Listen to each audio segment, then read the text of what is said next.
How to gain infinite motivation. Neuroscientist's explanation.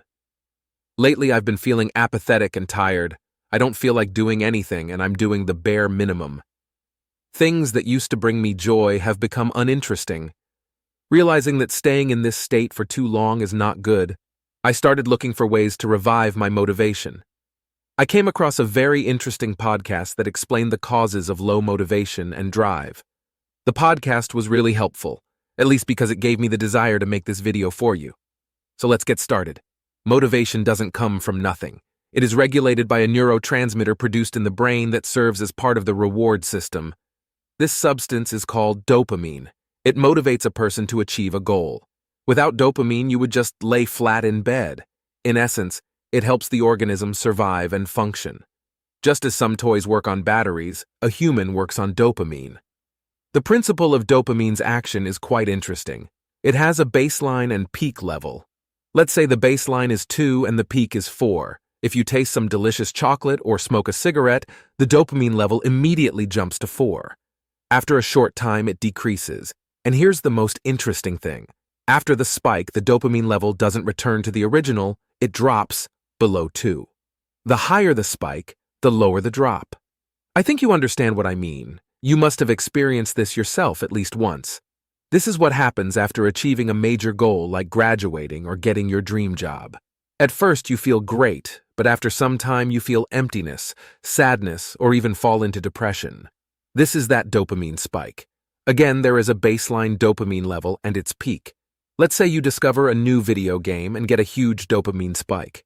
Along with the peak, the baseline level decreases. That is, the value doesn't return to the original, but drops even lower.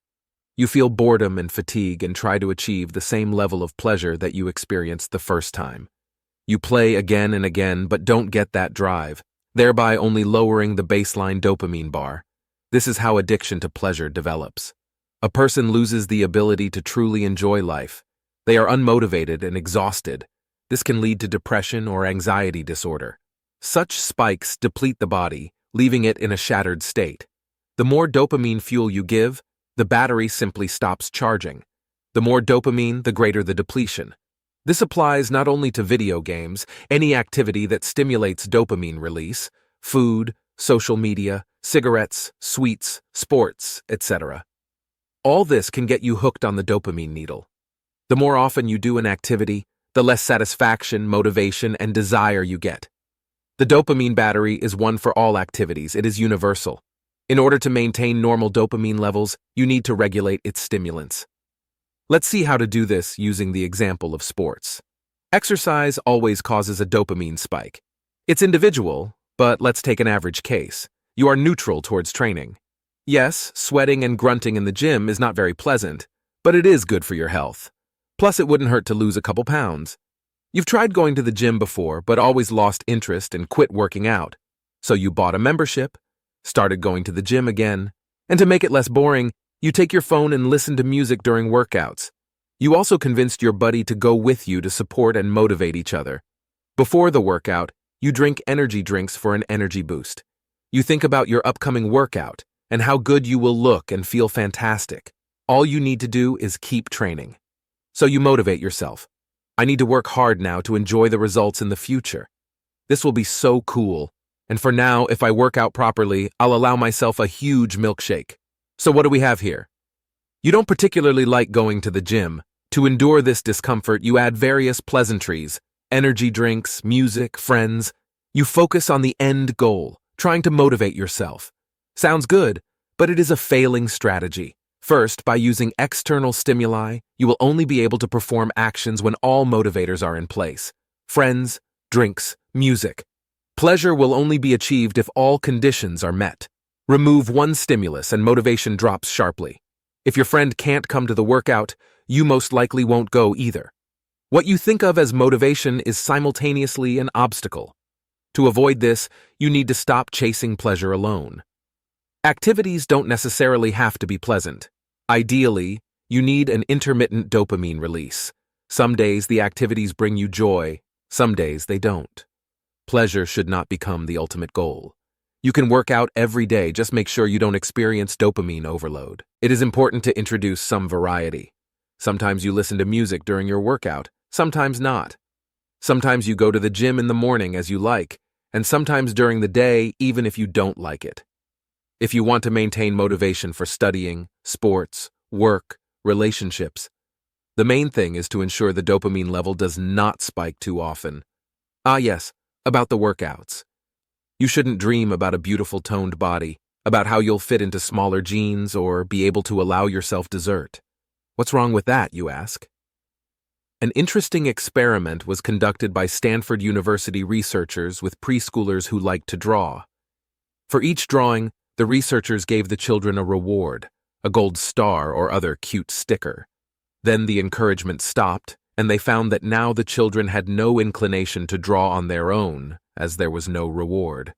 Before that, the children liked to draw regardless of whether they received encouragement or not. The children drew because they wanted to do it, but then the action itself receded into the background. Now the main goal was to get the reward. In this behavior, adults are no different from children. When you reward yourself for something, the brain associates pleasure precisely with the reward and not with the process. It thinks you just need to endure the unpleasantness to get the reward. Thus, dopamine is involved only during the reward. You can reprogram your brain and build new neural connections by convincing yourself each time that pleasure lies in the applied efforts, not in the result. Yes, the path may be difficult, but the most important thing in achieving the goal is the path itself. This attitude will allow you to stimulate dopamine production in response to the effort made. Another plus of dopamine is that it is quite easy to control it with willpower. In general, the point is this: to maintain motivation, avoid dopamine swings. Do not think about a pleasant reward and do not reward yourself after completing work.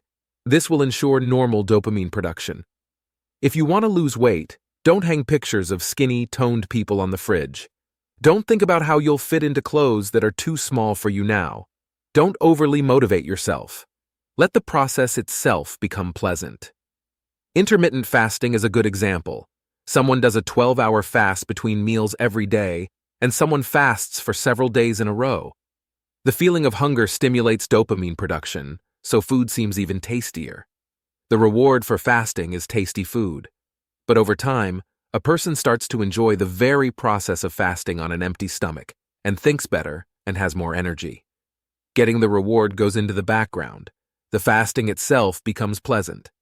Dopamine is produced during fasting, not after it. The path to achieving the goal itself is the reward. So to summarize this episode, dopamine is an internal universal battery. It is one for all activities, and your goal is to learn to use it wisely. Avoid empty dopamine addictive activities that drain your battery. If you want to feel better and have already started eating right and moving more, but still scroll social media for hours in the evenings and overwork yourself, you can forget about improving your well-being. Dopamine has a baseline and peak level. The higher the spike, the lower the drop. Dopamine-stimulating activity creates addiction. You want to get the same pleasure as the first time. You make more and more effort but end up in a dopamine pit in the end. Depletion can be so severe that even getting out of bed seems like an impossible task. Pleasure is in the process. Avoid dopamine swings. Don't fantasize about rewards or reward yourself afterwards. You're not a dog. Learn to enjoy the process itself. This will ensure normal dopamine production. That concludes this episode. Did you like the video? Watch the summary of the book Why We Sleep in this episode. We talk about the importance of following biorhythms, how they affect health, sleep quality, and energy. Click on the link on the screen. Thank you for watching and have a nice day. Let's get better together.